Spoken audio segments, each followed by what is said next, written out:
New reaction to today's Day Without Women protests and what some are calling their very confusing message. Women skipping work and in some cases leading to school closures to point out just how much they are needed. The day also quickly devolving from celebrating women to bashing President Trump. Trump does not have respect for women. But he also doesn't know the power of women. Despite attempts by Trump and Republicans to diminish women, we know our value and we know that America doesn't function without us. Katie Pavlich is a news editor at townhall.com and a Fox News contributor. And Kathy Aru is a liberal analyst and publisher of Catalina Magazine. Good to have you both with us. Hi, Shannon. All right, Kathy, I want to start with you. Is this more about promoting and celebrating women, or is this more of a continuation of the Women's March, which was clearly in Washington about saying, this is not our president, we want nothing to do with him, and he's terrible?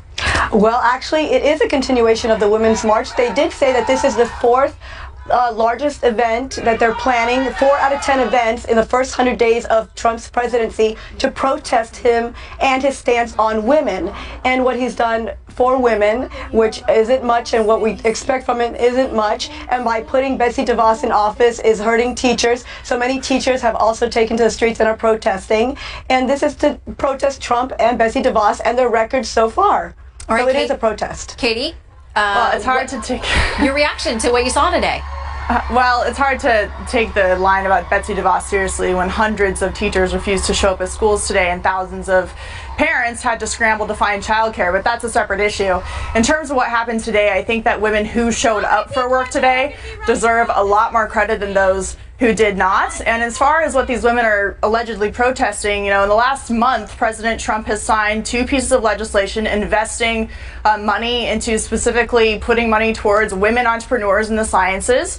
He has also developed a new coalition between the Canadian government and the U.S. government to promote female CEOs in business. And of course, there's Ivanka Trump, who is a close advisor of the president, who is very progressive in her views on family leave, flexible work schedules, childcare after on maternity leave, paid maternity leave.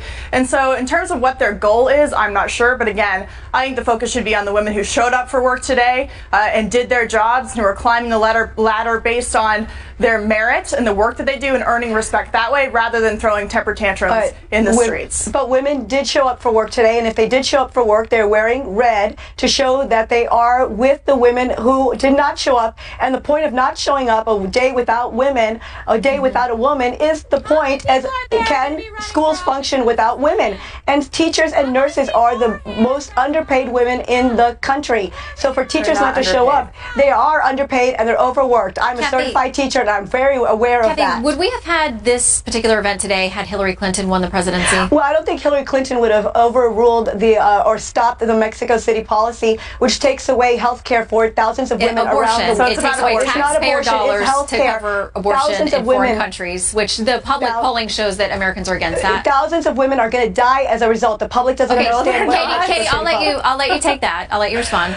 Thousands of women are not going to die as a result of the Mexico City. It's not true at all. It is a fact. In terms of, that's not true at all. It happened during the Bush administration. It's a fact. In terms of how we move forward here and what the goal is, National Women's Day was originally founded in 1909 by the American Socialist Party. Nothing has really changed to this day. This was a march about liberal women, liberal policies, policies of taxpayer-funded abortion, unlimited abortion, which the majority of Americans disagree with. It wasn't about all women, because during the Women's March, pro-life women were specifically told they could not go. And so kudos to them. We got to leave it there, or we're going to get cut off. Katie and Kathy, we appreciate your time, and we're glad you both showed up for work today, along with me. We'll be right back.